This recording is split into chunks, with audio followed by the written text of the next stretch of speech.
Cuando llegaban los mafiosos, les preguntamos, ¿plata o plomo? Si era plata era con Gustavo, si era plomo con el patrón. Imagina un imperio criminal que llegó a mover miles de millones de dólares cada año, que exportaba toneladas de cocaína a Estados Unidos y que convirtió a Medellín en el centro del narcotráfico mundial. Detrás de esa maquinaria, mientras Pablo Escobar aparecía en titulares, daba órdenes y desataba una guerra contra el Estado, había un hombre que casi nunca dio la cara, un hombre discreto, calculador, obsesionado con los números y con mantener en pie el negocio más rentable y peligroso de la historia de Colombia. Ese hombre fue Gustavo Gaviria, primo de Pablo, su socio más cercano, y al mismo tiempo, la mente financiera que transformó el cartel de Medellín en un monstruo imposible de ignorar. Hoy vamos a conocer su historia, cómo entró al mundo criminal, cómo diseñó la estructura económica del cartel, cuáles fueron sus diferencias con Escobar, y cómo terminó cayendo en medio de la guerra que él mismo intentó evitar.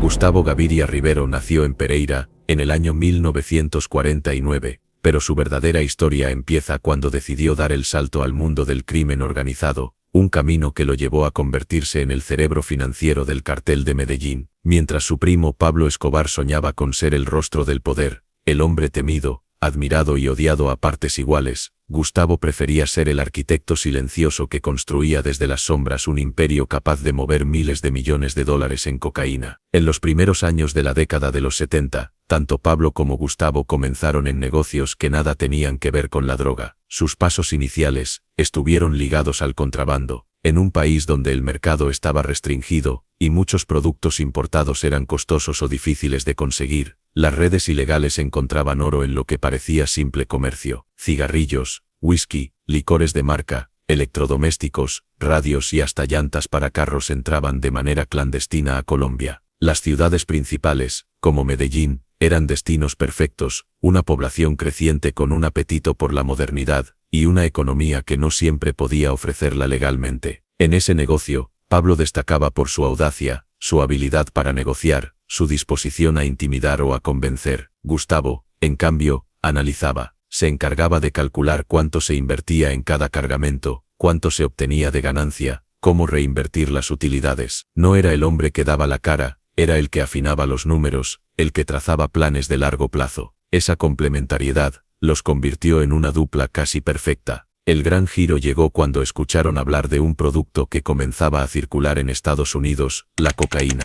Hasta ese momento, el consumo de drogas en ese país había estado dominado por la marihuana y la heroína, pero a mediados de los 70, en ciudades como Miami, Los Ángeles y Nueva York, la cocaína empezaba a ganar terreno entre jóvenes, músicos, actores y empresarios. La promesa era simple: euforia, energía, éxito, y lo más importante para los traficantes, un precio altísimo. Los primeros envíos fueron experimentales, avionetas cargadas con algunos kilos que salían desde pistas clandestinas en Colombia hacia el Caribe. Allí, contactos en Bahamas y Panamá ayudaban a mover la mercancía hasta Florida. Los resultados sorprendieron. Lo que en la selva se conseguía por unos pocos miles de dólares, en Estados Unidos se vendía por decenas de miles. Era una ganancia jamás vista. Pablo vio en la cocaína la posibilidad de volverse millonario. Gustavo entendió que no se trataba solo de dinero rápido, era la base de un negocio que podía crecer como una multinacional, pero para eso había que organizarlo.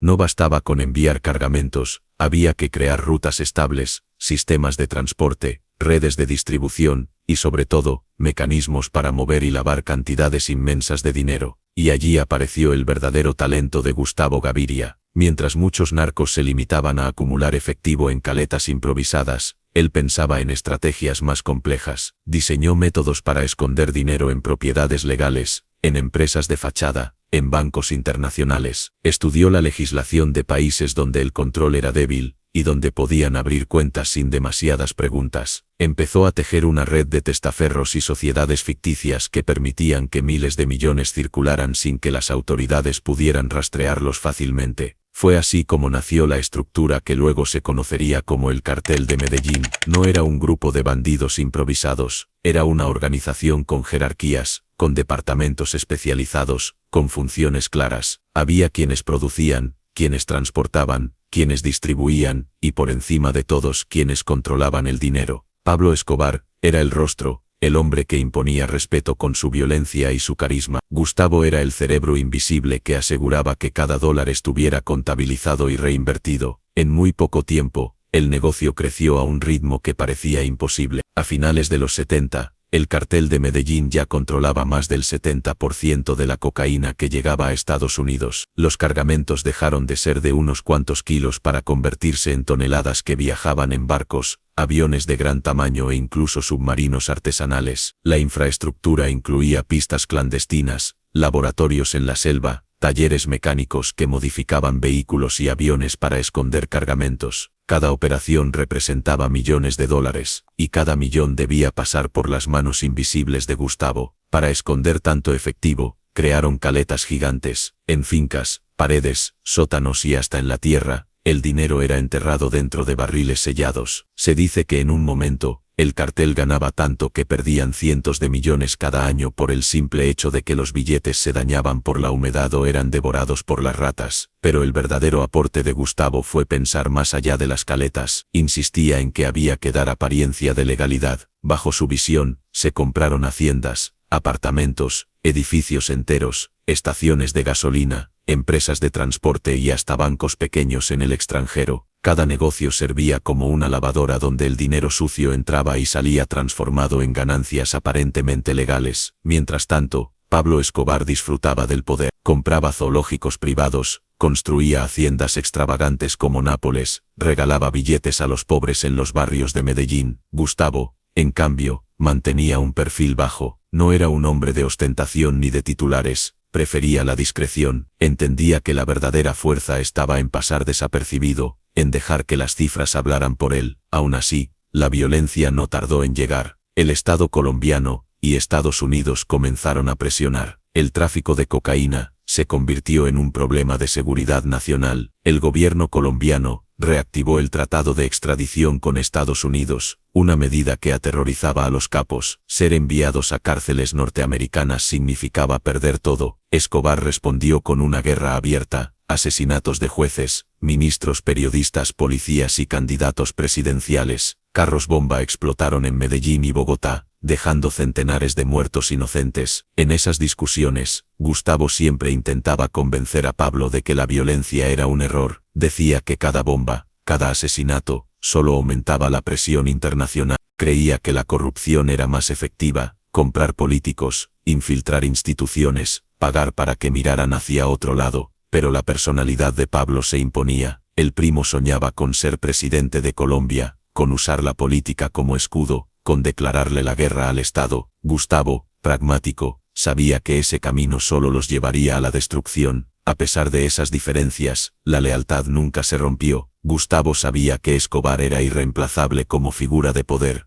y Pablo entendía que sin su primo el dinero del cartel se volvería ingobernable. La dupla se mantenía, aunque cada vez con más tensiones. Con la llegada de los años 90, la presión alcanzó niveles insostenibles. Estados Unidos destinó millones de dólares y equipos especializados para acabar con el cartel. Se creó el bloque de búsqueda en Colombia, una fuerza de élite entrenada y asesorada directamente por agentes de la DEA y la CIA.